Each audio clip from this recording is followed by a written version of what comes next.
Ice cream சாதாரண நம்ம எல்லாருக்கும் பிடிச்ச விஷயம். குழந்தை பருவத்தில் ஐஸ்கிரீம்னா அதை விட மகிழ்ச்சியான ஒரு விஷயம் இருக்காது, அவ்வளோ நல்லா இருக்கும். ஆனால் யாருக்காவது நமக்கு தெரியுமா அந்த ஐஸ்கிரீமில் வெறும் ஐஸும் பாலும் சர்க்கரையும் மட்டுமா இருக்கு? சின்ன பிள்ளைல எனக்கு ஞாபகம் இருக்குது, ஸ்கூல் டேஸில் வீட்டில் இருக்கும்போது எங்கள் தெரு வழியாக வண்டியில் ஐஸ்கிரீம் விற்பாங்க. நாங்கள் மாதத்துக்கு ஒரு நாள் வந்து ஐஸ்கிரீம் வாங்கி தர்றோன்னு எங்கள் அப்பாட்ட சொல்லி வச்சுருப்போம்.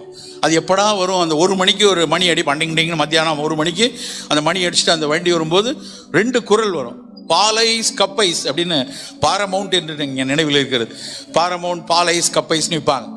கப்பைஸ்லாம் பணக்கார வீட்டுக்காரர்கள், ஏன்னா அது வந்து ஒரு கப்பு வந்து 25 பைசா 50 காசு இருக்கும். பாலைஸ் வந்து 5 காசு இல்லைன்னா 10 காசு இருக்கும். பாலைஸ் தான் வாங்கி தருவாங்க, அதுதான் முடியும். அந்த பாலைஸை அந்த மாதத்துக்கு ஒரு நாள் என்னைக்கு வரும்னு பார்த்து வேகமாக வாங்கி குடிப்போம். ஆனால் இன்னைக்கு நம்மக்கிட்ட ஆயிரக்கணக்கான ஐஸ்கிரீம்கள் கடையில் இருக்குது.